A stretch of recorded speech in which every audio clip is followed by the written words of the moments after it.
Hello friends, welcome to SPC centre. This is Prashant Kumar. Friends, आज के इस वीडियो में मैं आप लोगों के साथ 70वीं बीपीएससी प्रीलिम्स के लिए संस्कृति आईएएस के द्वारा कराया जा रहे टेस्ट सीरीज में फुल लेंथ टेस्ट को डिस्कस करूंगा। इसके पूर्व में हमने संस्कृति आईएएस के द्वारा अभी तक जितने भी टेस्ट सीरीज कराए गए हैं उन सभी को मैं डिस्कस कर चुका हूं।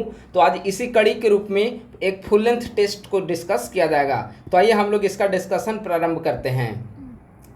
पहला प्रश्न है, निम्नलिखित में से कौन सी बौद्ध धर्म के हीनयान संप्रदाय की विशेषताएं हैं। यानी कि बौद्ध धर्म के जो दो संप्रदाय हैं, हीनयान और महायान, तो उनमें से हीनयान संप्रदाय की निम्नलिखित में से कौन कौन सी विशेषताएं हैं। सही उत्तर को चुने। 4 विकल्प दिया गया है, इनमें से कौन कौन सी विशेषता है आपको बताना है।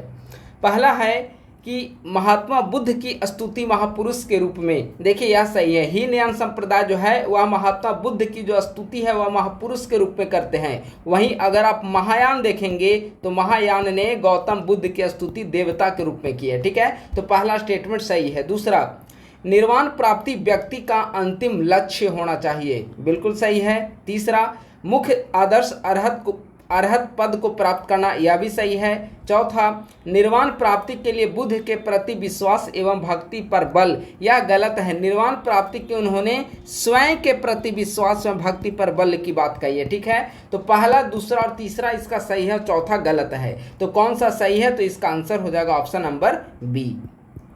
अगला सवाल है, निम्नलिखित में से किस ग्रंथ से आश्रम व्यवस्था का सर्वप्रथम उल्लेख प्राप्त होता है। यानी कि आश्रम व्यवस्था का सर्वप्रथम उल्लेख निम्नलिखित में से किस ग्रंथ में किया गया था। ठीक है, पहला है छांदोग्य उपनिषद। देखिए, छांदोग्य उपनिषद में आश्रम व्यवस्था के प्रथम 3 आश्रम की चर्चा की गई है। ठीक है, लेकिन आश्रम व्यवस्था में बेसिकली 4 प्रकार के आश्रम होते हैं। कौन कौन? ब्रह्मचर्य, गृहस्थ, वानप्रस्थ और सन्यास। तो प्रथम 3 की चर्चा तो छांदोग्य उपनिषद में की गई है, लेकिन चौथा जो सन्यास है उसकी चर्चा नहीं की गई है। तो पहला गलत हो जाएगा। ठीक है, ऑप्शन नंबर बी आप देखेंगे, जवालोपनिषद। जवालोपनिषद में आश्रम व्यवस्था के चारों जो अवस्था है उसका यहाँ पे चर्चा की गई है, चाहे वह ब्रह्मचर्य हो, गृहस्थ हो, वानप्रस्थ हो और सन्यास हो। ठीक है, तो इसका करेक्ट आंसर 2 का हो जाएगा बी। अगला प्रश्न है, सूची 1 और सूची 2 को सुमेलित करना है। एक तरफ है ग्रंथ और दूसरे तरफ है रचयिता, यानी कि किस ग्रंथ की रचना किसके द्वारा की गई। बृहत कथा गुणाढ़ के द्वारा की गई है, बिल्कुल सही है, तो ए का 1 हो जाएगा। दूसरा है सेतु बंधु प्रवरसेन द्वितीय के द्वारा की गई, यह भी सही है, तो बी का हो जाएगा 2। अगला है काव्य मीमांसा की रचना राजशेखर के द्वारा की गई है और मालती माधव की रचना भवभूति के द्वारा की गई है, तो सी का 4 और डी का 3। अब मैच करिए, 1 2 4 3, 1 2 4 3, ऑप्शन नंबर सी इसका करेक्ट आंसर हो जाएगा। निम्नलिखित में से किस शासक ने कुसुमपुर नामक नगर की स्थापना की थी। कुसुमपुर, जिसे वर्तमान समय में पटना के रूप में जाना जाता है, जो कि गंगा और सोन नदी के संगम पर अवस्थित था। तो कुसुमपुर नामक नगर की स्थापना किसने की थी? तो उदयीन के द्वारा की गई थी। 4 का करेक्ट आंसर हो जाएगा सी। निम्नलिखित में से कौन सा भारत पर यूनानी आक्रमण का प्रभाव नहीं है। आप लोग ध्यान देंगे, 4 ऑप्शन में से कौन सा यूनानी आक्रमण का प्रभाव नहीं माना जाता है। ठीक है, यूनानी आक्रमण बेसिकली 326 बीसी के आसपास भारत में हुआ था। ठीक है, तो उसका निम्नलिखित में से क्या प्रभाव नहीं है। तो देखिए ऑप्शन नंबर डी जो है खरोष्ठी लिपि का प्रयोग जो है वह यूनानी आक्रमण के प्रभाव के अंतर्गत नहीं आता है, लेकिन अन्य जो तीनों विकल्प देखेंगे उस पर कहीं ना कहीं यूनानी आक्रमण का हमें प्रभाव देखने को मिलता है। 5 का करेक्ट आंसर हो जाएगा डी। मुगल कालीन प्रशासन में अमीर उल बहर निम्नलिखित में से किस विभाग का प्रमुख था। बहुत महत्वपूर्ण सवाल है। अमीर उल बहर, बताइए कि कौन से विभाग का प्रमुख होता था अमीर उल बहर। ठीक है, तो इसका करेक्ट आंसर हो जाएगा जल सेना का प्रमुख, यानी कि 6 का आंसर हो जाएगा डी। चारों ऑप्शन देख लेते हैं। पहला है शाही तोपखाने का प्रधान। शाही तोपखाने का जो प्रधान होता था वह मीर ए अतीस कहलाता था। ठीक है, शाही कारखाने, यहाँ पे है तोपखाने, तो हो गया मीर ए आतिश। अगला है शाही कारखाने का अधीक्षक नाजिर ए बयूतात कहलाता था। ठीक है, अगला है गुप्तचर विभाग, तो गुप्तचर विभाग का जो प्रमुख होता था दारोगा ए डाक चौकी कहलाता था। ठीक है, और अगला है जल सेना का प्रमुख, तो जल सेना का प्रमुख आमिर उल बहर कहलाता था। तो 6 का आंसर हो जाएगा डी। निम्नलिखित में से कौन सी विशेषता ओबली विशेषताएं सुहरावर्दी सिलसिले से संबंधित है? सुहरावर्दी सिलसिले के अंतर्गत निम्नलिखित में से कौन सी विशेषताएं आती है? ठीक है, पहला, उपवास एवं आत्मदहन का अस्वीकार, सही है। आध्यात्मिक जीवन हेतु गरीबी आवश्यक नहीं, यह भी सही है। शाही अनुदान एवं राजकीय संरक्षण स्वीकार्य है सुहरावर्दी सिलसिले के अंतर्गत, यह भी सही है। तो ये तीनों विशेषता देखेंगे वह सुहरावर्दी सिलसिले के अंतर्गत आती है, देखने को हमें मिलती है। 7 का करेक्ट आंसर हो जाएगा डी।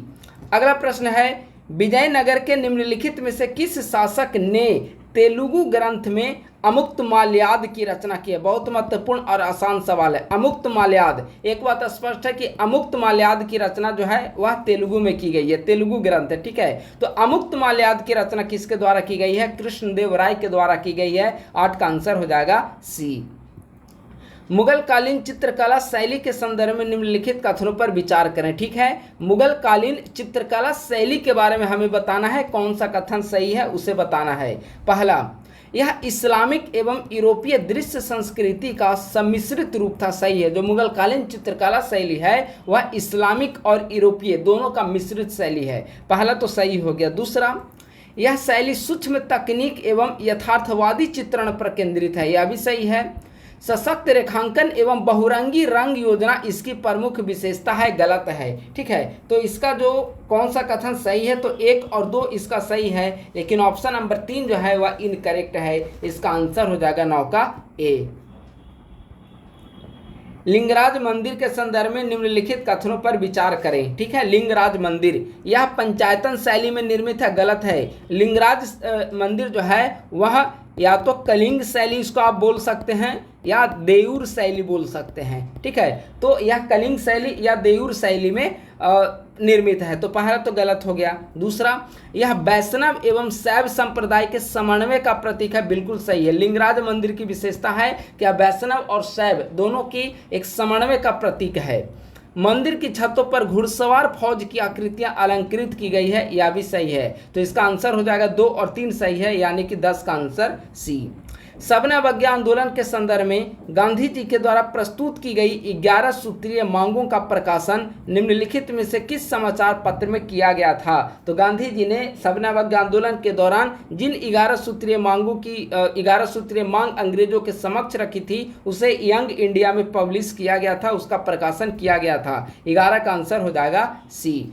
निम्नलिखित में से किन संगठनों का विलय निम्नलिखित में से किन संगठनों का विलय कर ब्रिटिश इंडियन एसोसिएशन का गठन किया गया? यानी कि किन 2 संगठनों को मर्ज करके ब्रिटिश इंडियन एसोसिएशन का गठन किया गया था, जिसकी स्थापना 1851 में हुई, ठीक है। तो ऑप्शन देकर बताइए, आसान प्रश्न है। इसका ऑप्शन नंबर डी करेक्ट हो जाएगा। बंगाल ब्रिटिश इंडिया सोसाइटी और लैंड होल्डर्स सोसाइटी, इन दोनों को मर्ज करके 1851 में ब्रिटिश इंडियन एसोसिएशन का गठन किया गया था। लैंड होल्डर्स सोसाइटी 1838 ईस्वी में इसका गठन हुआ था और इसका गठन बंगाल ब्रिटिश इंडिया सोसाइटी 1843 में हुआ था। बाद में आगे चलकर दोनों को मर्ज करके 1851 में ब्रिटिश इंडियन एसोसिएशन का गठन किया जाता है।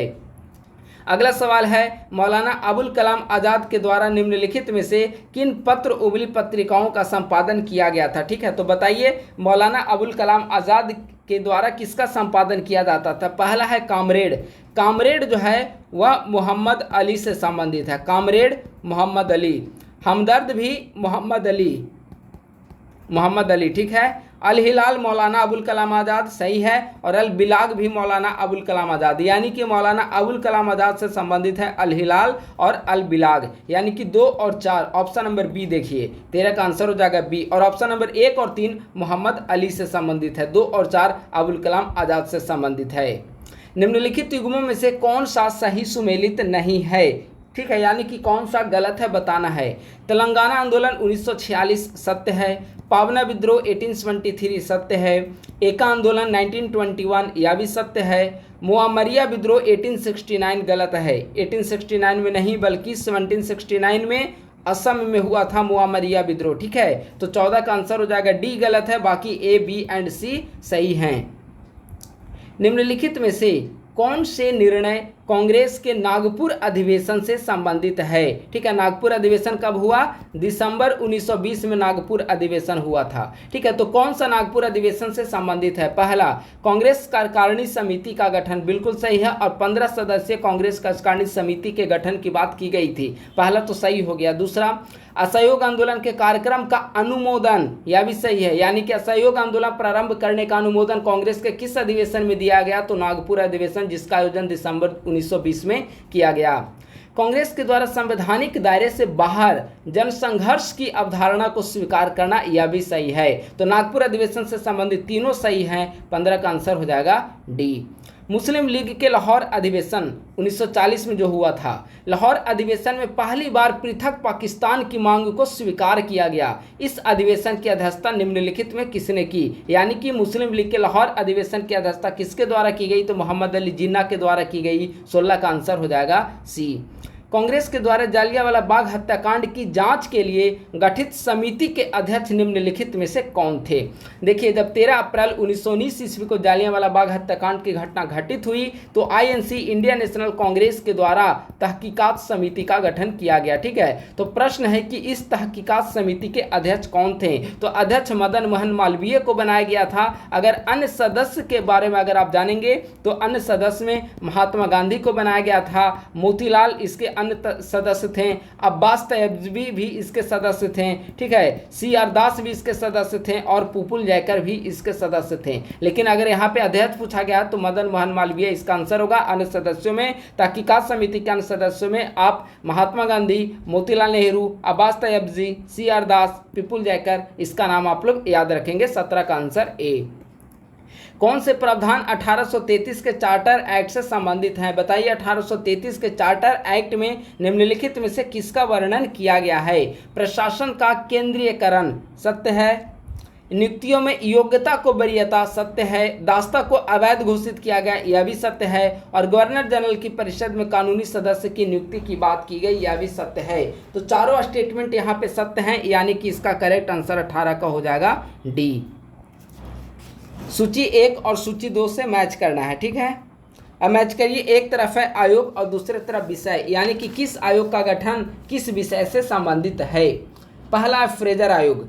फ्रेजर आयोग का गठन 1902-3 में किया गया था। ठीक है, यह पुलिस सुधार से संबंधित है, ए का हो जाएगा 1। मॉनफ्रिक आयोग, मॉनफ्रिक का गठन जो है वह 1901 ईस्वी में लॉर्ड कर्जन के द्वारा मॉनफ्रिक की अध्यक्षता में सिंचाई व्यवस्था के सुधार से संबंधित की गई थी, तो बी का हो जाएगा 4। ठीक है, मैकडोनल्ड आयोग का भी गठन पुनः 1900 से 1901 ईस्वी के बीच में हुआ था। मैकडोनल्ड आयोग अकाल राहत से संबंधित है, सी का हो जाएगा 3। तो बच गया बेलवाई आयोग, भारतीय व्यय की समीक्षा से संबंधित है, डी का हो जाएगा 2। और एक बात आप लोग याद रखेंगे, बेलवाई आयोग जो है इसमें 6 सदस्य थे। ठीक है, और एक दादा भाई नौरोजी भी इसमें सदस्य थे। ठीक है, तो दादा भाई भी इसमें सदस्य थे, बेलवाई आयोग। तो यह है भारतीय व्यय की समीक्षा से संबंधित। तो आप बताइए 1 4 3 2, 1 4 3 2, यानी कि ऑप्शन नंबर सी इसका सही है। निम्नलिखित कथनों पर विचार करें, कौन सा कथन सही है? सही कथन को बताना है। हैदराबाद के स्वतंत्र राज्य का संस्थापक सदातुल्ला खां था, गलत। हैदराबाद के स्वतंत्र राज्य की स्थापना चिनकिलीज खां के द्वारा की गई थी, चिनकिलीज खां, तो पहला तो गलत हो गया। दूसरा, हैदराबाद सहायक संधि को स्वीकार करने वाला पहला राज्य था, बिल्कुल सही है। सहायक संधि को स्वीकार करने वाले फर्स्ट जो 3 हैं वे HMT शॉर्ट रूप हैं। ठीक है, हैदराबाद, मैसूर और तंजौर, HMT। तो हैदराबाद सबसे पहला था जिसने सहायक संधि को स्वीकार किया, तो दूसरा सही है। तो कौन सा सही है? केवल 2 सही है, क्योंकि पहला नंबर स्टेटमेंट गलत है, तो इसका आंसर हो जाएगा बी। प्रथम आंग्ल सिख युद्ध के पश्चात संपन्न हुई लाहौर की संधि के संदर्भ में निम्नलिखित में से कौन सा कथन सही है? लाहौर की संधि के बारे में कौन सा कथन सही है, आपको बताना है। सतलुज के पार के सभी क्षेत्र सिखों को प्राप्त हो गए, पहला स्टेटमेंट इसका गलत है। सिख सेना को 12,000 घुड़सवार एवं 20,000 पदातिक तक सीमित कर दिया गया, दूसरा स्टेटमेंट सही है। कोर्ट अवेटिवल को लाहौर में रेजिडेंट नियुक्त किया गया, यह स्टेटमेंट गलत है। लाहौर में रेजिडेंट जो है वह हेनरी लॉरेंस को नियुक्त किया गया था। ठीक है, ना कि कोर्ट अबेटिबल को। तो ये तो गलत हो गया। तो कौन सा सही है? तो केवल 2 सही है, 21 का आंसर हो जाएगा बी। निम्नलिखित में से कौन कामगार किसान पार्टी की स्थापना से संबंधित था? कामगार किसान पार्टी, तो कामगार किसान पार्टी आप ऑप्शन देखेंगे, श्रीपाद अमृत डांगे, मुजफ्फर अहमद, सोहन सिंह जोश, पूरन चंद्र जोशी। तो ये चारों जो हैं वे कामगार किसान पार्टी के संस्थापक सदस्य थे। तो 22 का करेक्ट आंसर हो जाएगा डी। कांग्रेस समाजवादी दल कांग्रेस सोशलिस्ट पार्टी के संदर्भ में निम्नलिखित कथनों पर विचार करें। कौन सा कथन सही है? सही कथन को बताना है। कांग्रेस समाजवादी दल के संदर्भ में, तो कब हुआ गठन कांग्रेस समाजवादी दल का? 1934 में। पहला है कि यह कांग्रेस का प्रतिद्वंदी राजनीतिक संगठन था। गलत, यह प्रतिद्वंदी राजनीतिक संगठन नहीं था, बल्कि कांग्रेस के अंदर ही इसका गठन एक सुधारवादी संगठन के रूप में किया गया था। तो पहला तो गलत हो गया। दूसरा, इसने प्रांतीय चुनाव के पश्चात मंत्रिमंडल के गठन का विरोध किया था। बिल्कुल सही है। यानी कि कांग्रेस समाजवादी दल ने 1935 के अधिनियम के पश्चात जो 1937 में प्रांतीय चुनाव हुए उनमें मंत्रिमंडल के गठन का उसने काफ़ी पुरजोर तरीके से विरोध किया था। तो दूसरा स्टेटमेंट सही है। तो इसका आंसर हो जाएगा बी।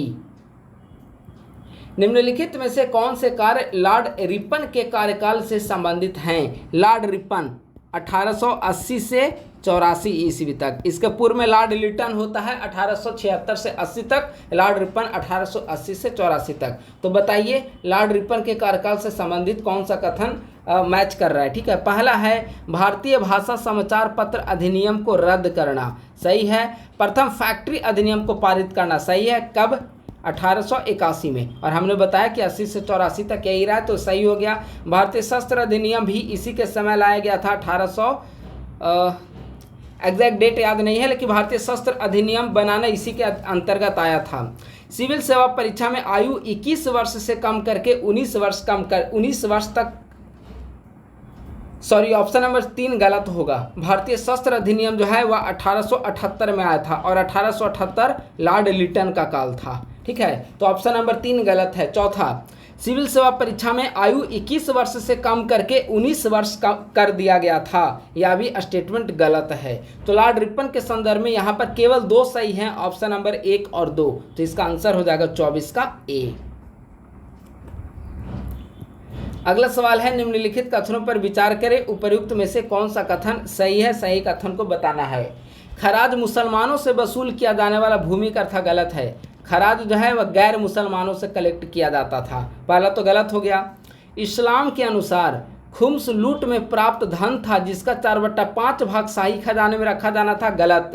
1/5 भाग ही शाही खजाने में रखा जाना था। ठीक है, तो सवाल है यहाँ पे कि कौन सा कथन सही है? तो न तो 1 सही है न तो 2 सही है। ठीक है, तो इसका आंसर 25 का हो जाएगा डी। मताधिकार की सीमाओं के संदर्भ में निम्नलिखित कथनों पर विचार करें। ठीक है, पॉलिटी शुरू हो रहा है, हिस्ट्री समाप्त हुआ, आप पॉलिटी। मताधिकार की सीमाओं के संदर्भ में निम्नलिखित कथन पर विचार करें। पहला, यदि कोई व्यक्ति निवारक हिरासत में है तो वह मतदान में भाग नहीं ले सकता है, गलत है। ठीक है, देखिए अगर कोई सामान्य रूप से गिरफ्तार होगा तो वह नहीं लेगा भाग, लेकिन अगर निवारक हिरासत में होता है तो मतदान करने की उसे स्वतंत्रता है। तो पहला गलत हो गया। दूसरा, मत देने का अधिकार व्यक्तिगत स्वतंत्रता के अंतर्गत एक मौलिक अधिकार है, गलत है। मत देने का अधिकार PRA के 1951 जनप्रतिनिधित्व अधिनियम 1951 के तहत मौलिक अधिकार नहीं बल्कि विधिक अधिकार है। तो दूसरा भी गलत हो गया। तो कौन सा सही है? तो न तो 1 सही है न तो 2 सही है, इसका आंसर हो जाएगा डी। संविधान की प्रस्तावना के संदर्भ में निम्नलिखित कथनों पर विचार करें। पहला, प्रस्तावना को समृद्ध या प्रतिबिंबित नहीं किया जा सकता है, यह गलत है। ठीक है, यानी कि प्रस्तावना में संशोधन किया जा सकता है, लेकिन बशर्ते वह मूलभूत ढांचे का वह उल्लंघन न करता हो। यह संविधान के प्रावधानों के द्वारा सरकार को दी गई शक्तियों का स्रोत है, यह भी गलत है। यह संविधान के प्रावधानों द्वारा पूछा गया है। तो संविधान अगर देखेंगे प्रस्तावना का वर्णन किसी आर्टिकल में नहीं किया गया। ठीक है, तो यह गलत हो गया। तो दोनों कौन सा सही है? तो न तो 1 सही, हाँ न तो 1 सही है न तो 2 सही है। इसका आंसर 27 का हो जाएगा डी। अगला है निम्नलिखित कथनों पर विचार करें, कौन सा कथन सही है, सही कथन को बताना है। संविधान में भारत सरकार के द्वारा अन्य प्रदेशों के अधिग्रहण का प्रावधान है। तो भारत सरकार के द्वारा देखेंगे तो अन्य प्रदेशों के अधिग्रहण का भी प्रावधान किया गया है। किसी भी क्षेत्र को छोड़ने के लिए संविधान संशोधन होना आवश्यक है, बिल्कुल सही है। और लेटेस्ट आप 100वां संविधान संशोधन से आप याद रखिए, भारत और बांग्लादेश की भूमि अदला बदली के लिए किया गया था, ठीक है। तो दोनों सही है इसका, 28 का आंसर सी। मंत्रिपरिषद की शक्ति के संदर्भ में निम्नलिखित कथनों पर विचार करें। पहला है, राष्ट्रपति मंत्रिपरिषद की सलाह को पुनर्विचार करने के लिए एक बार वापस कर सकता है, बिल्कुल। राज्यपाल विधानसभा के द्वारा पारित विधेयक को पुनर्विचार हेतु नहीं लौटा सकता है, गलत है, पुनर्विचार हेतु लौटा सकता है। तो कौन सा सही है, केवल एक सही है, इसका आंसर हो जाएगा ए। किस संविधान संशोधन के तहत सहकारी समितियों को मौलिक अधिकार के रूप में मान्यता दी गई? 97वां संविधान संशोधन 2011 के तहत। सर्वोच्च न्यायालय के द्वारा संविधान के किस अनुच्छेद के तहत तत्काल 3 तलाक को अवैध घोषित किया गया? 3 तलाक को अवैध घोषित किया गया और इससे संबंधित सुप्रीम कोर्ट का मामला है सायरा बानो बनाम भारत संघ मामला 2017। तो इसमें आर्टिकल 25 क्लॉज 1 के तहत सुप्रीम कोर्ट के द्वारा इसे अवैध घोषित किया गया था। निम्नलिखित में से किन योजनाओं को संविधान के आर्टिकल 41 के तहत लागू किया गया है? डीपीएसपी आर्टिकल 41 के तहत निम्नलिखित में से किन प्रावधानों को लागू किया गया है? तो आर्टिकल 41 आप देखेंगे तो उसके अकॉर्डिंग मनरेगा और पीएम किसान योजना, ये दोनों आर्टिकल 41 से ही संबंधित हैं। तो इसका आंसर हो जाएगा 32 का ए। राष्ट्रपति के निर्वाचन के संदर्भ में निम्नलिखित कथनों पर विचार करें, कौन सा कथन सही है उसे बताना है। निलंबित विधानसभा के निर्वाचित सदस्य निर्वाचन में भाग नहीं ले सकते, गलत है। विधानसभा का सदस्य बिल्कुल निर्वाचन में भाग ले सकता है, भले वह निलंबित हो या फिर सत्र में हो, जैसे भी स्थिति में हो, वह विधायक होना चाहिए, ठीक है। तो पहला तो गलत हो गया। दूसरा, राष्ट्रपति के निर्वाचन में ईवीएम मशीन का प्रयोग नहीं किया जाता है, बिल्कुल सही है। ईवीएम मशीन का प्रयोग नहीं किया जाता है, बल्कि राष्ट्रपति का निर्वाचन जो है वह बैलेट पेपर से होता है। क्यों? क्योंकि एकल संक्रमणीय मत प्रणाली इसमें प्रयोग किया जाता है, तो ईवीएम उसमें यूज करना व्यवहारिक रूप से संभव नहीं है। तो दूसरा सही है, पहला गलत है। तो कौन सा सही है? केवल 2, 33 का आंसर हो जाएगा बी। निम्नलिखित में से किनकी नियुक्ति राष्ट्रपति के द्वारा की जाती है? बताइए, किसकी नियुक्ति राष्ट्रपति के द्वारा की जाएगी? भाषाई अल्पसंख्यकों के लिए विशेष अधिकारी, सत्य है। राष्ट्रीय मानवाधिकार आयोग के अध्यक्ष की नियुक्ति, यह भी सत्य है। वित्त आयोग के सदस्यों की नियुक्ति, यह भी सत्य है। और चुनाव आयुक्तों की नियुक्ति राष्ट्रपति के द्वारा की जाती है, यह भी सत्य है। तो चारों ऑप्शन सही हैं। 34 का करेक्ट आंसर हो जाएगा डी।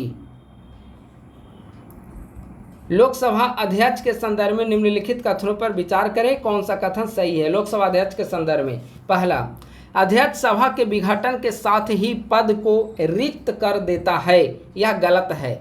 अध्यक्ष तब तक पद पर बना रहता है जब तक कि अगला अध्यक्ष निर्वाचित ना हो जाए, ठीक है। तो पहला गलत हो गया। दूसरा, इसे सदन के सदस्यों के विशेष बहुमत से पदच्युत किया जा सकता है, यह भी गलत है। अब भारतीय संविधान का आर्टिकल 94 पढ़िए। आर्टिकल 94 में स्पष्ट कहा गया है कि लोकसभा अध्यक्ष को सदन के समस्त सदस्यों के बहुमत से पारित संकल्प के द्वारा हटाया जाएगा। विशेष बहुमत का जिक्र कहीं पर नहीं किया गया, ठीक है। तो दूसरा भी गलत है। तो इसका आंसर हो जाएगा, न तो 1 सही है न तो 2 सही है, आंसर हो जाएगा डी। राष्ट्रीय अनुसूचित जाति आयोग के संदर्भ में निम्नलिखित में से कौन सा स्टेटमेंट सही नहीं है, कौन सा कथन गलत है? ठीक है, राष्ट्रीय अनुसूचित जाति आयोग, ठीक है। पहला, 2004 में इस आयोग का गठन किया गया, सही है। 89वें संविधान संशोधन 2003 के पश्चात, ठीक है। यह आयोग आंग्ल भारतीय समुदाय के प्रति भी निर्देश जारी कर सकता है, सत्य है। यह स्वेच्छा से मामलों की जांच पड़ताल कर सकता है, सत्य है। यह एक 7 सदस्यीय संवैधानिक संस्थान है, यह गलत है। संवैधानिक संस्थान है लेकिन 7 सदस्य नहीं, इसमें 1 अध्यक्ष, 1 उपाध्यक्ष और 3 अन्य सदस्य होते हैं, यह इसकी संरचना है। तो 36 का हो जाएगा ऑप्शन नंबर डी, गलत है। संविधान की 6ठी अनुसूची के अंतर्गत प्रशासन की विशेषताओं के संदर्भ में निम्नलिखित में से कौन सा कथन सही नहीं है? ठीक है, पहला, असम, मेघालय, त्रिपुरा, मिजोरम के जनजातीय क्षेत्रों में, ठीक है। छठी अनुसूची में इन्हीं 4 राज्यों का जिक्र है, असम, मेघालय, त्रिपुरा, मिजोरम। पहला सही हो गया। दूसरा, राष्ट्रपति को स्वशासी जिलों को स्थापित करने, क्षेत्रों को घटाने या सीमा निर्धारण करने का अधिकार है, गलत है। यह अधिकार राष्ट्रपति को नहीं है बल्कि माननीय राज्यपाल का है, ठीक है। तो दूसरा गलत है। सवाल है कि कौन सा सही नहीं यानी कौन सा गलत है, तो ऑप्शन नंबर बी ही गलत है। तो इसका 37 का आंसर हो जाएगा बी। निम्नलिखित में से कौन एक संविधानेतर संस्था है, यानी कि वैसा संस्था जिसका वर्णन संविधान में नहीं की गई है। तो निम्नलिखित में से कौन है, तो आप देखिए इसका वित्त आयोग आर्टिकल 280 में किया गया है, निर्वाचन आयोग भी किया गया है 324 29, संघ लोक सेवा आयोग भी किया गया है, राष्ट्रीय मानवाधिकार आयोग इसका करेक्ट आंसर हो जाएगा। राष्ट्रीय मानवाधिकार आयोग का गठन जो है विधायी रूप से हुआ है, ठीक है। यह एक विधिक संस्था है, संसद के द्वारा कानून पारित करके इसका गठन किया गया है। तो एक संविधानेतर इकाई है, ठीक है। 38 का आंसर सी। एक तरफ है अनुच्छेद और दूसरे तरफ है उपबंध। अब बताइए कितने युग्म सही सुमेलित हैं। आर्टिकल 215 उच्च न्यायालय का अभिलेख न्यायालय होना सत्य है। आर्टिकल 222 दो या दो से अधिक राज्यों के लिए एक ही उच्च न्यायालय, गलत है। आर्टिकल 226 रिट निकालने की उच्च न्यायालय की शक्ति, सत्य है। 233 जिला न्यायाधीशों की नियुक्ति, यह भी सत्य है। तो कितने युग्म सही सुमेलित हैं, तो केवल 3 युग्म सही सुमेलित हैं। इसका आंसर हो जाएगा सी। निम्नलिखित में से किस वाद में उच्चतम न्यायालय ने यह विनिश्चित किया कि संविधान की 9वीं अनुसूची में शामिल विषय या अधिनियम न्यायिक समीक्षा से पूर्णतः परे नहीं है। किस वाद में कहा, तो सुप्रीम कोर्ट के द्वारा आयर कोइल्हो बनाम तमिलनाडु राज्य 2007 में यह निर्णय दिया गया था कि संविधान की 9वीं अनुसूची में शामिल विषय को की भी न्यायिक समीक्षा की जा सकती है और न्यायिक समीक्षा के अधिकार से अब परे नहीं है। तो आंसर हो जाएगा सी। हाल ही में तमिलनाडु में संपन्न हुए खेलो इंडिया यूथ गेम्स 2024 में बिहार पदक तालिका में किस स्थान पर रहा है, तो बिहार पदक तालिका में 21वें स्थान पर रहा है और इसने टोटल 5 पदक को प्राप्त किया है। मिथिला स्वर्णिम समिट 2024 का आयोजन बिहार के किस जिले में किया गया, तो मिथिला से ही आपको लग रहा होगा, मिथिला स्वर्णिम समिट 2024 मधुबनी में। 42 का आंसर बी। हाल ही में बिहार सरकार के द्वारा शिक्षकों की ऑनलाइन उपस्थिति दर्ज कराने के लिए निम्नलिखित में से कौन सा एप्लीकेशन को लॉन्च किया गया है, तो ऑनलाइन अटेंडेंस के लिए ई शिक्षा कोर्स लॉन्च किया गया है बिहार सरकार के द्वारा। तो इसका 43 का आंसर हो जाएगा सी। हाल ही में बिहार के निम्नलिखित में से किस जनपद में गजना महोत्सव का आयोजन किया गया, तो गजना महोत्सव का आयोजन औरंगाबाद में किया गया है। हाल ही में खबरों में रही बिहार की खिलाड़ी मारिया अभिनवी निम्नलिखित में से किस खेल से संबंधित थी। सवाल है मारिया अभिनवी किस खेल से संबंधित थी, काफ़ी ज़्यादा खबरों में रही है। तो इसका आंसर हो जाएगा डी, भारोत्तोलन में, ठीक है। मुंबई में जो अभी 33वीं राष्ट्रीय भारोत्तोलन जो हुआ था आयोजन, उसमें सिल्वर मेडल इसने जीता है, सिल्वर मेडल, ठीक है। तो 45 का आंसर हो जाएगा डी। हाल ही में खो खो खिलाड़ी नसरीन शेख को राष्ट्रपति के द्वारा अर्जुन पुरस्कार से सम्मानित किया गया है। बताइए नसरीन शेख बिहार के किस जिले से संबंधित हैं, तो यह बिहार के अररिया से संबंधित है। 46 का आंसर हो जाएगा बी। हाल ही में बिहार सरकार के द्वारा राज्य में स्टार्टअप इकोसिस्टम को बढ़ावा देने के लिए किस संस्था के साथ समझौता किया गया है, तो स्टार्टअप को बढ़ावा देने के लिए सिडनी के साथ समझौता किया गया है। 47 का आंसर हो जाएगा ए। हाल ही में जारी किए गए climate resilient and low carbon development pathway के द्वारा जारी रिपोर्ट के अनुसार बिहार की ग्रीन हाउस उत्सर्जन वर्ष 2070 तक निम्नलिखित में से लगभग कितना होने का अनुमान है, ठीक है। तो 2070 ईस्वी तक यह 5 गुना होने का अनुमान है ग्रीन हाउस गैस उत्सर्जन। इसका आंसर हो जाएगा सी। हाल ही में बिहार के रोहतास जनपद को सूखे से बचाने के लिए निम्नलिखित में से किस नदी पर जलाशय निर्माण की घोषणा की गई है, तो इसका आंसर हो जाएगा डी, यानी कि अवसाने नदी। हाल ही में बोध गया में आयोजित धर्म संस्कृति संगम के 10वें चिवरदान एवं संगदान कार्यक्रम में निम्नलिखित में से चीफ गेस्ट के रूप में कौन शामिल हुए, तो 10वां जो अभी चिवरदान और संगदान कार्यक्रम का आयोजन किया गया था उसमें चीफ गेस्ट के रूप में राजेंद्र विश्वनाथ आर्लेकर बिहार के माननीय राज्यपाल शामिल हुए। 50 का आंसर बी। नीचे दिए गए दो कथन, यहाँ पे 2 कथन दिया गया है, एक है अभिकथन असर्शन और दूसरा रीजन कारण, ठीक है। मानव आहार में जल में विलेय विटामिनों की नियमित आपूर्ति आवश्यक है। बिल्कुल सही है। जल में विलेय विटामिन सरलता से मूत्र के साथ उत्सर्जित होते हैं। बिल्कुल सही है। और इसीलिए जल में विलेय विटामिनों की नियमित आपूर्ति आवश्यक है। तो दोनों सही है और स्पष्ट व्याख्या भी कर रही है। आंसर हो जाएगा ए। निम्नलिखित में से कौन सा क्षारक आरएनए में अनुपस्थित होता है? ठीक है, देखिए आप लोग समझिए। डीएनए में 4 प्रकार के 4 क्षारक होते हैं। ठीक है, मैं लिख दे रहा हूँ। एक है एंडेनिन, गवानिन,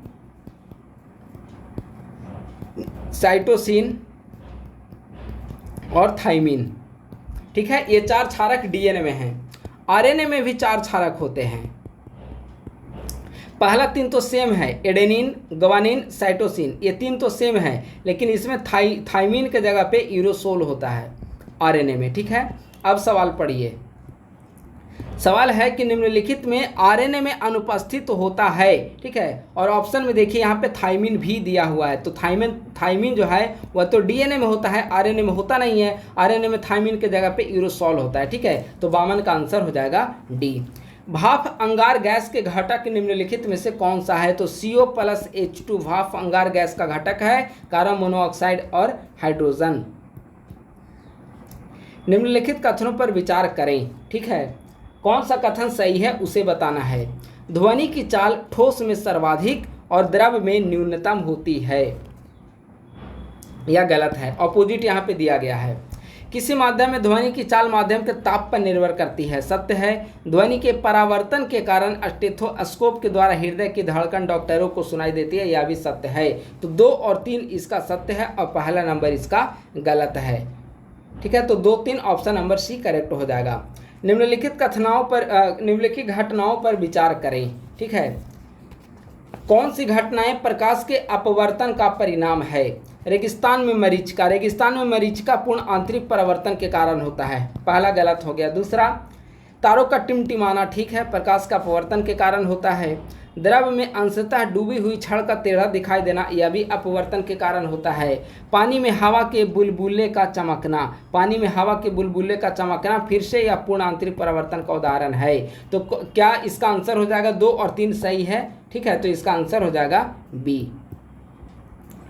निम्नलिखित में से किस गुण के कारण खतरे का संकेत देने के लिए लाल रंग का प्रयोग किया जाता है? तो लाल रंग का प्रयोग इसीलिए किया जाता है क्योंकि इसका प्रकीर्णन सबसे कम होता है और इसका तरंगदैर्घ्य जो है वह सबसे अधिक होती है। तो आंसर हो जाएगा 56 का बी।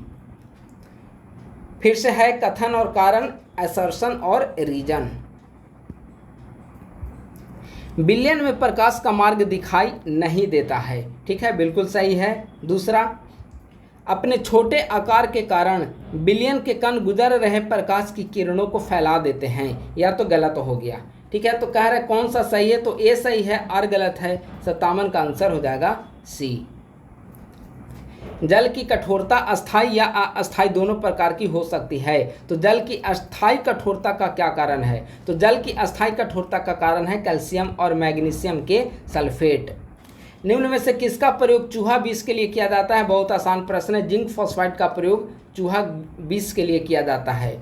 एक तरफ है अम्ल और दूसरे तरफ है स्रोत। ठीक है, फार्मिक अम्ल, टमाटर जो होता है वह ऑक्सैलिक अम्ल है, ऑक्सैलिक अम्ल। ठीक है, तो पहला ही यहाँ पे गलत हो गया। सिट्रिक अम्ल, संतरा सिट्रिक अम्ल सही है। अंगूर टार्टरिक अम्ल और बासी मक्खन भी ब्यूटेरिक अम्ल सही है। सवाल है कौन सही सुमेलित है? तो 2, 3 और 4 सही सुमेलित है, पहला गलत है। 60 का आंसर सी। निम्नलिखित कथनों पर विचार करें। उपर्युक्त जीवों में से किनमें लिंग गुणसूत्र नहीं पाए जाते हैं? पहला, मगरमच्छ, छिपकली, कुत्ता और चमगादड़। ठीक है, तो इसमें ऑप्शन नंबर 1 और 2 जो है मगरमच्छ और छिपकली, इसमें लिंग गुणसूत्र नहीं पाए जाएंगे। तो इसका आंसर हो जाएगा 61 का ए। सीटी स्कैन करने में निम्न में से किन किरणों का प्रयोग किया जाता है? तो सीटी स्कैन करने के लिए एक्स किरणों का प्रयोग किया जाता है। 62 का आंसर हो जाएगा बी। जंतु विज्ञान की निम्नलिखित में से किस शाखा के अंतर्गत कीट पतंगों का अध्ययन किया जाता है? तो कीट पतंग एंटोमोलॉजी, आंसर हो जाएगा डी। किस विटामिन की कमी से रक्ताल्पता होती है? तो रक्ताल्पता विटामिन B12 की कमी से होती है। 64 का आंसर हो जाएगा डी। मानव शरीर में रुधिर निम्नलिखित में से कौन सा कार्य करता है? ठीक है, कूट का प्रयोग करके बताना है। रुधिर का कार्य निम्नलिखित में से कौन सा है? ऑक्सीजन का परिवहन करना सही है, भोजन का परिवहन करना, रोगाणुओं को नष्ट करना और अपशिष्ट पदार्थों का उत्सर्जन करना। ये सभी कारक जो है मानव शरीर में रुधिर के हैं। ठीक है, तो इसका आंसर हो जाएगा 1, 2, 3, 4 सभी सही है। इसका आंसर हो जाएगा 65 का डी।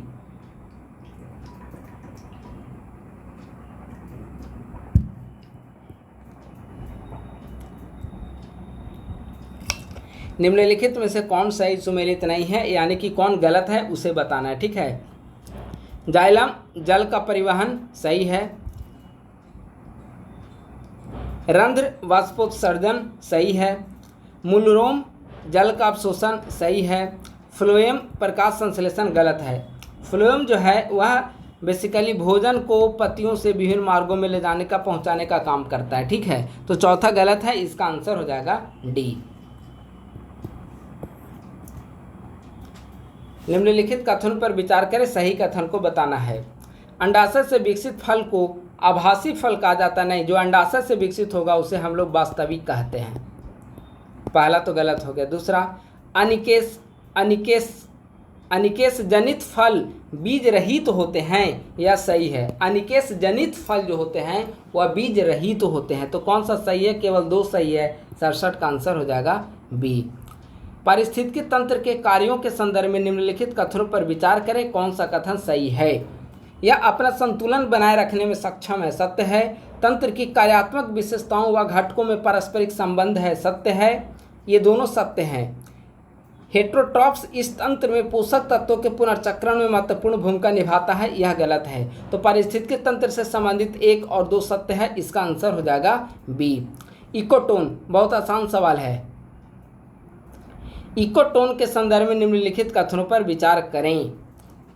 यह 2 या अधिक पारिस्थितिकी तंत्रों के बीच जंक्शन का काम करता है, सही है। पूर्ण विकसित संक्रामित क्षेत्र में निकटवर्ती समुदायों के समान ही जीव होते हैं, इसमें यह गलत है। ये क्षेत्र बहुत संकीर्ण या काफ़ी चौड़े हो सकते हैं, सही है। मैंग्रोव वन स्थलीय और रेगिस्तानी पारिस्थितिकी तंत्र के मध्य एक इकोटोन का उदाहरण है, यह भी गलत है। तो कौन सा सही है? 1 और 3 सही है, इसका आंसर हो जाएगा बी। निम्नलिखित में से किसे जलीय पारिस्थितिकी तंत्र का प्राथमिक उत्पादक माना जाता है? बहुत आसान सवाल। जलीय पारिस्थितिकी तंत्र का प्राथमिक उत्पादक, तो जल में एकदम जो बेसिक प्राथमिक उत्पादक है क्या होगा? शैवाल। आंसर हो जाएगा 70 का ए।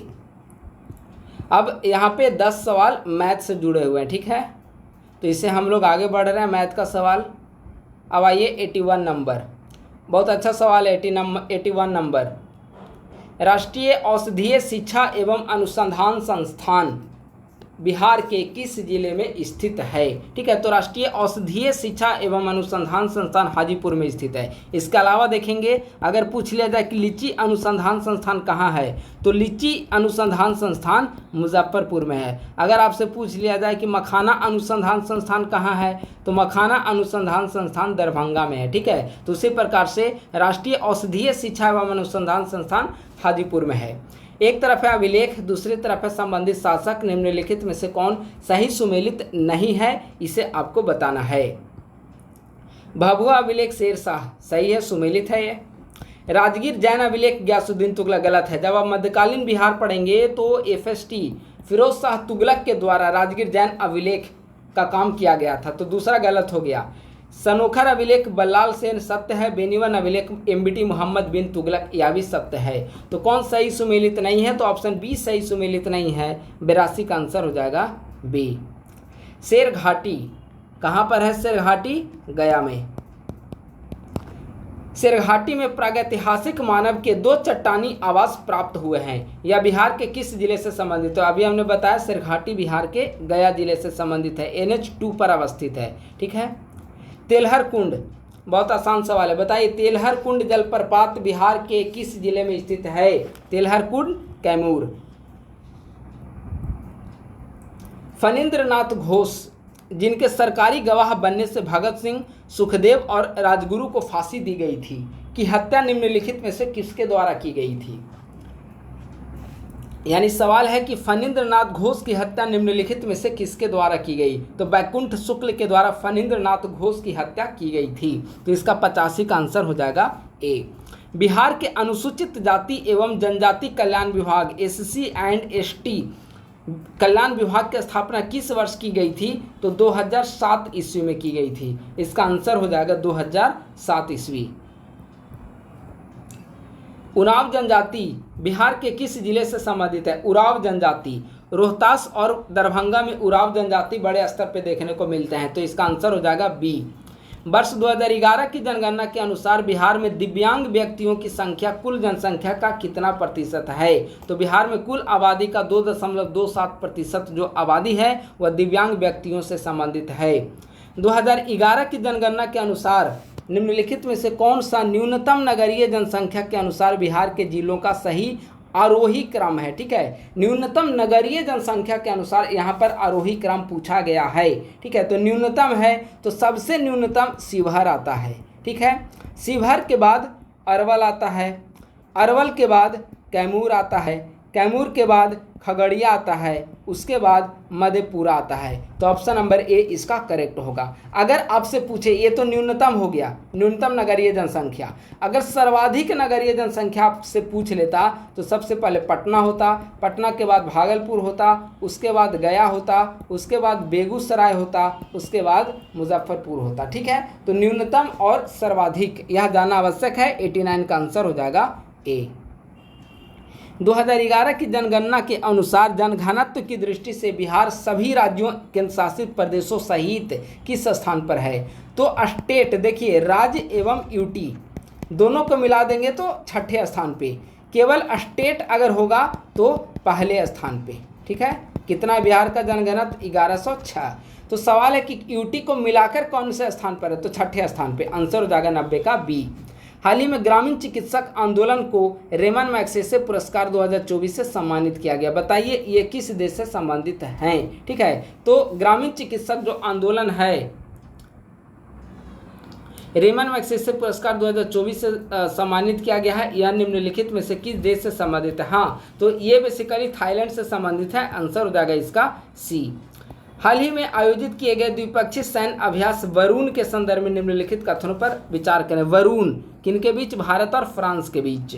ठीक है, इसका आयोजन भारत और फ्रांस के मध्य विशाखापत्तनम में किया गया था। गलत है, इसका आयोजन भूमध्य सागर में किया गया। इसमें भारत की ओर से INS तंवर ने भाग लिया। सही है, तो इसका कौन सा कथन सही है? केवल 2। इसका आंसर हो जाएगा बी। हाल ही में अरब सागर में आने वाला चक्रवात असना का नामकरण निम्नलिखित में से किस देश के द्वारा रखा गया है? तो असना का नामकरण पाकिस्तान के द्वारा किया गया है। आंसर हो जाएगा इसका ए। विश्व प्रेस स्वतंत्रता सूचकांक 2024 के संदर्भ में निम्नलिखित कथन पर विचार करें। कौन सा कथन सही है? सही कथन को बताएं। विश्व प्रेस स्वतंत्रता सूचकांक रिपोर्टर्स विदाउट बॉर्डर्स के द्वारा जारी किया जाता है। बिल्कुल सही है, और इसमें इस बार 159 रैंक आई है और पिछली बार 161 रैंक थी। ठीक है, तो इस बार 159 रैंक आया, तो दोनों सही है। इसका आंसर हो जाएगा 1 और 2 दोनों। अगला है निम्नलिखित में से भारतीय वायुसेना के द्वारा चलाया गया ऑपरेशन बॉम्बी बकेट किस राज्य से संबंधित है? बहुत आसान और बहुत महत्वपूर्ण सवाल है। ऑपरेशन बॉम्बी बकेट उत्तराखंड में चलाया गया। ऑपरेशन बॉम्बी बकेट जो है, जो ऑपरेशन बॉम्बी बकेट है वह बेसिकली उत्तराखंड में जो जंगल में आग लगने की जो घटनाएं घटी है तो आग को बुझाने से संबंधित है। ठीक है, इसके लिए हेलीकॉप्टर का यूज किया गया है MI-17V5। ठीक है, तो यह ऑपरेशन बॉम्बी बकेट उत्तराखंड से संबंधित है। 95 का आंसर हो जाएगा डी।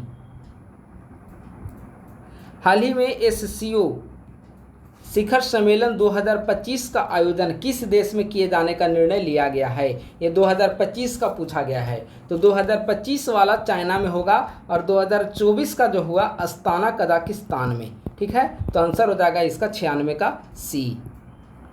हाल ही में UN के द्वारा 2025 को निम्नलिखित में से किस अंतर्राष्ट्रीय वर्ष के रूप में मनाए जाने का निर्णय लिया गया है? तो UN के द्वारा 2025 को क्वांटम विज्ञान और प्रौद्योगिकी के रूप में मनाए जाने का निर्णय लिया गया है। इसका आंसर हो जाएगा सी।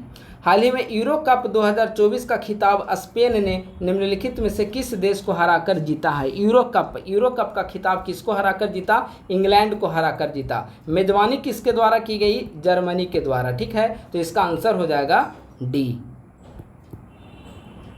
हाल ही में चर्चा में रही पुस्तक इजराइल वॉर डायरी का लेखन निम्नलिखित में से किसके द्वारा किया गया? इजराइल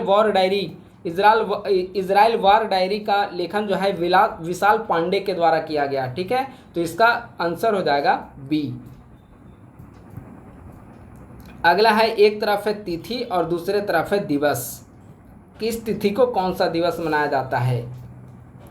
विश्व खाद्य दिवस 16 अक्टूबर को मनाया जाता है। ठीक है, विश्व पोलियो दिवस 24 अक्टूबर का। ये दोनों तो मैच है।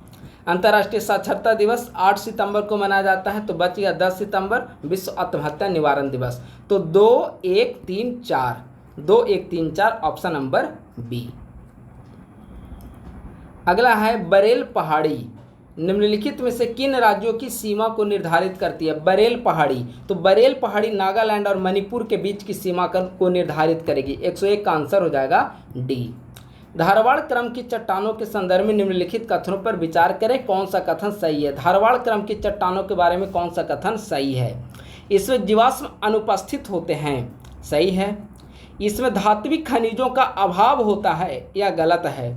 इसका निर्माण आर्कियन क्रम की चट्टानों के अपरदन से हुआ है, यह सही है। ठीक है, तो सवाल है कि कौन सा सही है, तो 1 और 3 सही है। इसका आंसर हो जाएगा सी।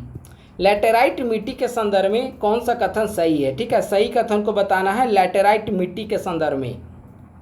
तो लैटेराइट मिट्टी के संदर्भ में अगर ऑप्शन नंबर आप बी देखेंगे कि यह उच्च तापमान एवं अत्यधिक वर्षा के क्षेत्र में विकसित होती है लैटेराइट मिट्टी, तो यह सही होगा। ठीक है, तो इसका करेक्ट आंसर हो जाएगा 103 का बी। भारत के निम्नलिखित में से किस राज्य में ग्रेफाइट का भंडार सर्वाधिक है? तो ग्रेफाइट का सबसे ज़्यादा भंडार है अरुणाचल प्रदेश में। 104 का आंसर हो जाएगा डी। चोलहामू झील किस राज्य में अवस्थित है? चोलहामू झील किस राज्य में अवस्थित है? सिक्किम में। 105 का आंसर हो जाएगा सी। भारत में पश्चिमी विक्षोभ से होने वाली वर्षा के संदर्भ में निम्नलिखित कथनों पर विचार करें। पश्चिमी विक्षोभ से जो वर्षा होती है उसके बारे में विचार करना है। ये भारतीय उपमहाद्वीप में जेट प्रवाह के सहारे प्रवेश करते हैं, सत्य है। पूर्व की ओर बढ़ने पर इनसे होने वाली वर्षा की मात्रा में कमी आती है। पूर्व से की ओर अगर हम बढ़ेंगे तो वर्षा की मात्रा कमेगी, सही है। राजस्थान में इस वर्षा को मावट कहते हैं, यह भी सही है। यह एनसीईआरटी में दिया गया है। ठीक है, एनसीईआरटी का सवाल है, तो तीनों स्टेटमेंट सत्य हैं। इसका आंसर हो जाएगा डी। कर्क रेखा निम्नलिखित में से किस राज्य से होकर गुजरती है? बताइए, कर्क रेखा निम्नलिखित में से किस राज्य से होकर गुजरेगी? तो ऑप्शन के अकॉर्डिंग मिजोरम आंसर करेक्ट है। इसका आंसर हो जाएगा 107 का सी। प्राद्वीपीय अपवाह तंत्र के संदर्भ में निम्नलिखित कथनों पर विचार करें, कौन सा कथन सही है? प्राद्वीपीय अपवाह तंत्र, ठीक है, प्राद्वीपीय अपवाह तंत्र यह हिमालयी अपवाह तंत्र से पुराना है। इसकी नदियों के द्वारा विसर्प का निर्माण नहीं किया जा सकता है। यहाँ नदियाँ अपने मार्ग में भी आकार की घाटियाँ का निर्माण करती है। यह तीनों स्टेटमेंट सही है। इसका आंसर हो जाएगा डी। भारत के निम्नलिखित द्वीपों को उनकी अवस्थिति के आधार पर उत्तर से दक्षिण यानी कि क्रम इस प्रकार का होना चाहिए। उत्तर से दक्षिण की ओर व्यवस्थित करिए और नीचे दिए गए कूट का प्रयोग करिए। ठीक है, इसको उत्तर से दक्षिण की ओर व्यवस्थित करना है।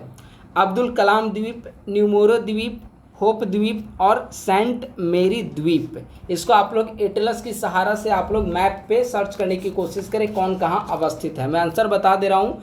सबसे उत्तर में यानी कि सबसे ऊपर होगा न्यू मूरे द्वीप, पहले नंबर पे ये आएगा। न्यू मूरे द्वीप यानी कि 2 सबसे पहले होना चाहिए, ये दोनों में है। इसके बाद 1 दोनों में ऑटोमेटिक मैच कर रहा है। न्यू मूरे द्वीप के बाद आएगा अब्दुल कलाम द्वीप, इसके बाद आएगा होप द्वीप, फिर आएगा सेंट मेरी द्वीप। तो होप द्वीप और सेंट मेरी द्वीप, ठीक है। 109 का आंसर हो जाएगा बी। अश्व अक्षांश के संदर्भ में निम्नलिखित में से कौन सा कथन सही है? अश्व अक्षांश के संदर्भ में निम्नलिखित में से कौन सा कथन सही है? यह व्यापारिक एवं पछुआ पवनों के मध्य स्थित गर्म शुष्क जलवायु के संकीर्ण क्षेत्र हैं, सत्य है। ये 40 से 45 डिग्री उत्तर एवं दक्षिण, यह गलत है। अश्व अक्षांश 40 से 45 उत्तर एवं दक्षिण अक्षांश के मध्य विस्तृत है, गलत है। अफ्रीका में अवस्थित शुष्क कालाहारी क्षेत्र अश्व अक्षांश का भाग है, सत्य है। ठीक है, तो 1 और 3 सही हो गया, आंसर हो जाएगा इसका ए। निम्नलिखित में से कौन सी नदियां भूमध्य सागर में गिरती है? भूमध्य सागर में गिरने वाली नदियां का नाम बताएं। तो ऑप्शन 4 दिए गए हैं, इनमें से टाइबर भूमध्य सागर में गिरती है, एब्रो भी और रोन, ये 3 नदियां जो है भूमध्य सागर में गिरेगी, तो इसका आंसर हो जाएगा सी। कथन और कारण फिर से सवाल है। नदियों के मुहाने पर लवणता जो है वह कम पाई जाती है। नदियों के मुहाने पर लवणता कम होती है, सही है। मुहाने पर नदियों के द्वारा निरंतर स्वच्छ जल की आपूर्ति होती है, बिल्कुल सही। और जहाँ पर स्वच्छ जल की आपूर्ति होगी वहाँ पर लवणता कम पाई जाएगी। ठीक है, तो दोनों सही हैं और एक दूसरे की व्याख्या कर रहा है, इसका आंसर हो जाएगा ए। निम्नलिखित अफ्रीकी देशों की राजधानियों को उनकी अवस्थिति के आधार पर पश्चिम से पूर्व के क्रम में व्यवस्थित करिए तथा नीचे दिए गए कूट का प्रयोग करके सही उत्तर को चुनें। ठीक है, बमाको, किसानसा, कंपाला, अदिस अबाबा। ठीक है, तो ये राजधानियां हैं और इसे आपको पश्चिम से पूर्व की ओर व्यवस्थित करना है। ठीक है, चलिए इसका करेक्ट आंसर हो जाएगा यहाँ ए, ऑप्शन नंबर इसका करेक्ट होगा। 1 2 3 4, आप लोग इसे मैप पर एक बार देख लेंगे। ठीक है, इसका आंसर 113 का मैं बता दिया हूँ, ए। काराबुरान नामक गर्म स्थानीय पवन, काराबुरान नामक गर्म स्थानीय पवन निम्नलिखित में से किस क्षेत्र में प्रवाहित होता है? तो काराबुरान जो गर्म स्थानीय पवन है वो मध्य एशिया में प्रवाहित होगा। ठीक है, इसका आंसर हो जाएगा 114 का सी। निम्नलिखित में से कौन सा कथन तरंगों एवं धाराओं के मध्य अंतर को स्पष्ट करता है? तरंगों एवं धाराओं के मध्य अंतर को कौन स्पष्ट करेगा? तो ऑप्शन नंबर सी देखिए, तरंगों का वेग वायु के प्रचालन पर निर्भर करता है जबकि धाराएं स्थानीय पवनों के प्रभाव से गमन करती है, तो इसका आंसर हो जाएगा 115 का सी। मिस्र निम्नलिखित में से किन देशों के साथ सीमाएं साझा करता है? मिस्र किसके साथ सीमाओं को साझा करेगा? लीबिया, दक्षिणी सूडान, इजराइल, सूडान और इराक। यहाँ दक्षिणी सूडान और सूडान दोनों ऑप्शन दिया गया। ठीक है, इसे आप लोग एक बार डॉट में रखें, मैं इसे टेलीग्राम ग्रुप पे इसका आंसर मैं कंफर्म कर दूंगा। ठीक है, 116 इसे टेलीग्राम ग्रुप पे आप सभी को बता दिया जाएगा। हमारे टेलीग्राम ग्रुप @ISP से सेंटर है, आप लोग उसे ज्वाइन कर लें। निम्नलिखित में से कौन सा अरब सागर की अपेक्षा बंगाल की खाड़ी में चक्रवातों की बारंबारता अधिक होने का प्रमुख कारण नहीं है? तो चक्रवातों की बारंबारता अधिक होने का प्रमुख कारण नहीं है, ऑप्शन नंबर डी, खाड़ी में ज्वारीय तरंगों की अधिक उत्पत्ति। 117 का आंसर हो जाएगा डी। एक तरफ है जल विद्युत परियोजना, दूसरे तरफ है राज्य केंद्र शासित प्रदेश। सलाल जम्मू कश्मीर सही है, कोडयार कर्नाटक गलत है, कोडयार जो है तमिलनाडु में अवस्थित है। ठीक है, पोचमपाद आंध्र प्रदेश सही है, मैटूर केरल गलत है, मैटूर तमिलनाडु में है। ठीक है, तो कौन सा सही हो गया? तो सही 1 और 3 हो गया, इसका आंसर हो जाएगा 118 का ए। 119 उपर्युक्त में से कौन से पश्चिमी तट पर डेल्टा के अभाव के कारण है? यानी कि पश्चिमी तट पर डेल्टा का निर्माण नहीं होता, इसके क्या कारण है? पूर्वी तट पे डेल्टा, पश्चिमी तट पे एस्टोरी का निर्माण होता है, इसका क्या कारण है? ठीक है, पहला, नदियों का दक्षिण पश्चिम मानसून पर निर्भर होना सही है। गाद एवं अपर्दी पदार्थों का प्रवाह विपरीत तरंगों के अनुकूल होना, यह भी सही है। तो दोनों इसके ऑप्शन सही हैं, इसका आंसर हो जाएगा 119 का डी। भारतीय मानसून के संदर्भ में निम्नलिखित कथनों पर विचार करें। भारतीय मानसून, भारत में अधिकांश वर्षा मानसून की बंगाल की खाड़ी शाखा से होती है। नहीं, यहाँ पे यह गलत है दिया हुआ। ठीक है, छोटा नागपुर पठार मानसून की अरब शाखा और बंगाल की खाड़ी शाखा का मिलन स्थल सही है और यह स्टेटमेंट बहुत महत्वपूर्ण है। यानी कि अरब सागर की जो शाखा है मानसून की और बंगाल की खाड़ी की शाखा है, दोनों छोटा नागपुर के पठार के पास मिलेगी। ठीक है, तो इसका आंसर केवल 2 सही है, इसका आंसर हो जाएगा 120 का ऑप्शन नंबर बी जो है वह करेक्ट है। ठीक है, अब आइए अगला सवाल। अगला सवाल, एक तरफ है बेरोजगारी और दूसरे तरफ है कारण। ठीक है, बेरोजगारी और कारण इसे यहाँ पर डिस्कस करना है। चक्रीय बेरोजगारी, चक्रीय बेरोजगारी आर्थिक उतार चढ़ाव सही है। घर्षणात्मक, रोजगार छोड़ने और प्राप्त करने के मध्य अंतराल सत्य है। संरचनात्मक कौशल असमानता सत्य है। शास्त्रीय उच्च वेतनमान सही है। तो चारों स्टेटमेंट सही है, इसका आंसर हो जाएगा डी। रिजर्व बैंक के द्वारा प्रयोग किए जाने वाले निम्नलिखित मौद्रिक उपकरणों में से परिमाणात्मक उपकरणों में शामिल है। परिमाणात्मक उपकरण कह रहा है तो दो होते हैं, परिमाणात्मक और गुणात्मक। तो ऑप्शन नंबर देखेंगे CRR यानी कि नकद कोष अनुपात, बैंक दर और खुले बाजार की क्रियाएं, ये तीनों परिमाणात्मक उपकरण है, जबकि नैतिक दबाव जो है वह गुणात्मक है। ठीक है, तो 1, 2 और 4 इसका आंसर हो जाएगा 122 का बी। योजना आयोग के द्वारा शहरी गरीबी के आकलन के लिए किस समिति का गठन किया गया था? शहरी गरीबी के आकलन के लिए योजना के द्वारा हसीम समिति का गठन किया गया है। ठीक है, तो इसका आंसर हो जाएगा डी। जमा बीमा और ऋण गारंटी निगम भारत में निम्नलिखित में से किन बैंकों की जमा का बीमा करता है? ठीक है, भारतीय वाणिज्यिक बैंक सही है, भारत में कार्यरत विदेशी बैंक सही है, क्षेत्रीय ग्रामीण बैंक और सहकारी बैंक यह भी सही है। इसका चारों ऑप्शन सही हैं, 124 का आंसर हो जाएगा डी। एक तरफ है कारण और दूसरे तरफ है मतलब कथन और कारण का सवाल है। ठीक है, पहला, जीडीपी किसी देश के कल्याण को मापने का सही मापदंड नहीं है। सही है। सकल घरेलू उत्पाद के आकलन में पर्यावरणीय क्षति जैसे मुद्दों को शामिल नहीं किया जाता है, इसी कारण वह सही मापदंड नहीं है। तो दोनों सही है और ए व्याख्या कर रहा है आर का आंसर हो जाएगा ए। निम्नलिखित में से कौन सा उपाय भुगतान संतुलन की स्थिति के अनुकूल करने में सहायक है? ठीक है, यानी कि बैलेंस ऑफ पेमेंट उसको अनुकूल करने में कौन सहायक है? आयात प्रतिस्थापन सही है, निर्यात संवर्धन भी सही है, मुद्रा मूल्यन भी सही है और आयात पर टैक्स लगाना यह भी सही है। तो चारों इसका ऑप्शन सही है, इसका आंसर हो जाएगा डी। निम्नलिखित में से कौन डायरेक्ट टैक्स है? डायरेक्ट टैक्स का उदाहरण कौन है? व्यय कर, संपत्ति कर, उपहार कर और पूंजी लाभ कर, ये चारों ऑप्शन जो हैं वह डायरेक्ट टैक्स के उदाहरण है। तो इसका आंसर हो जाएगा डी। निम्नलिखित में से कौन सी मुद्रा युद्ध को प्रदर्शित करती है? ठीक है, मुद्रा युद्ध को प्रदर्शित करती है।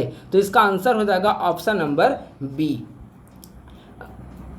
मुद्रा युद्ध जो बेसिकली है, मुद्रा युद्ध जो है वो एक ऐसी आर्थिक शब्दावली है जिसका उपयोग दो या दो से अधिक देशों के मध्य मुद्रा के मूल्यों की प्रतिस्पर्धा का वर्णन करने के लिए किया जाता है। ठीक है, तो 128 का करेक्ट आंसर हो जाएगा बी। निम्नलिखित में से कौन सा संभावित जीडीपी की सही व्याख्या करता है? जीडीपी की सही व्याख्या क्या करता है?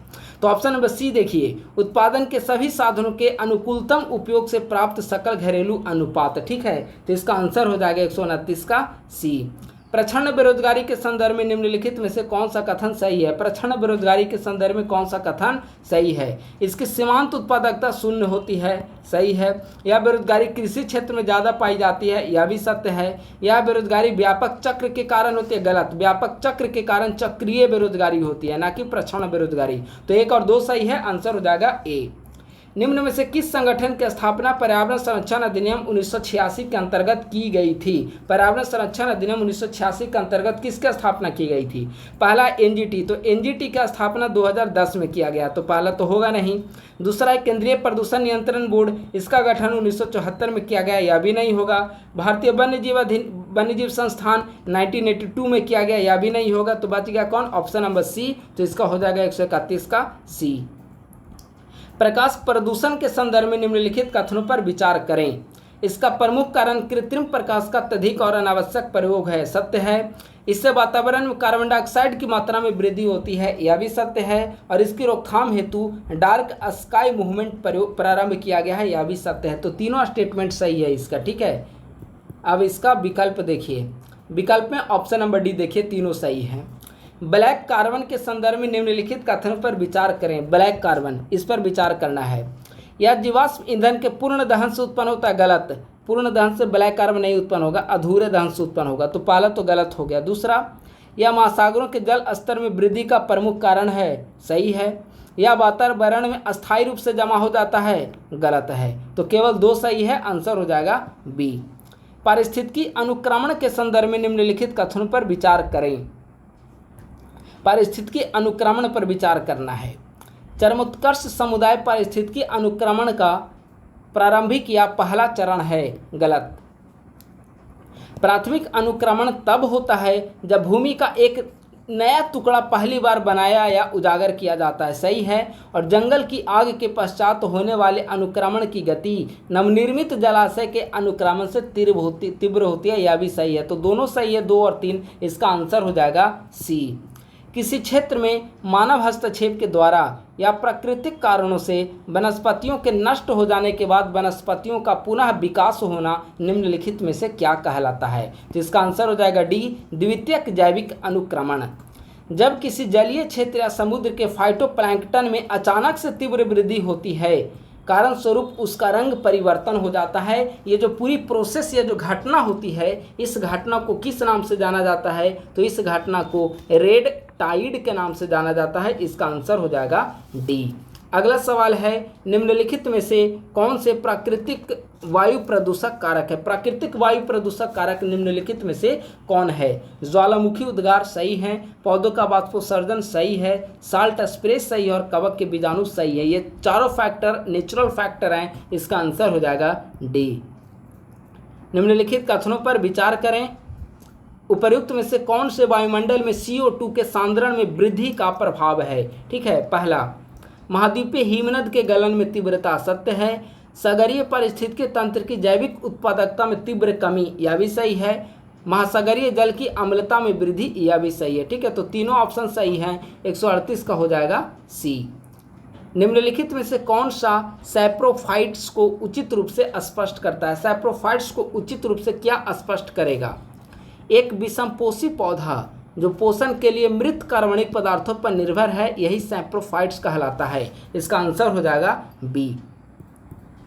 वे पौधे जो नमक की उच्च सांद्रता वाली मृदा में उगने के लिए अनुकूलित होते हैं, निम्नलिखित में से क्या कहलाते हैं? हेलोफाइट्स कहलाते हैं। 140 का आंसर हो जाएगा सी। अब 10 प्रश्न करेंट अफेयर का है। ठीक है, हाल ही में चर्चा में रहा बाराकाह परमाणु ऊर्जा संयंत्र निम्नलिखित में से किस देश में अवस्थित है? तो UAE में अवस्थित है बाराकाह परमाणु ऊर्जा संयंत्र। आंसर हो जाएगा सी। मुख्य विज्ञान सलाहकार गोलमेज सम्मेलन 2024 के संदर्भ में निम्नलिखित कथनों पर विचार करें। इसका आयोजन पेरिस फ्रांस में किया गया है, सही है। और इसकी परिकल्पना G20 2023 के दौरान समिट के दौरान की गई थी, यह भी सही है। तो दोनों स्टेटमेंट सही है, आंसर हो जाएगा सी। जुलाई 2024 में IMF के द्वारा वित्त वर्ष 24-25 के लिए भारत की GDP अनुमानित वृद्धि दर को बढ़ाकर कितना प्रतिशत कर दिया गया है? तो IMF का अनुमान है कि 7% ग्रोथ रेट रहेगा।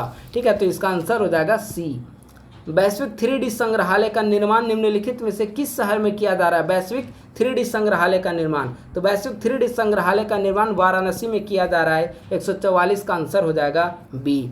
हाल ही में हवाई USA में आयोजित रिमपैक अभ्यास के संदर्भ में निम्नलिखित कथनों पर विचार करें। इसका आयोजन प्रति 2 वर्ष में किया जाता है, सही है। और इसका अभ्यास में भारत प्रतिभाग नहीं करता, गलत है। भारत इसका एक प्रमुख साझेदार देश है, तो इसका केवल एक सही है। ठीक है, तो 145 का केवल एक, यानी कि आंसर हो जाएगा ए।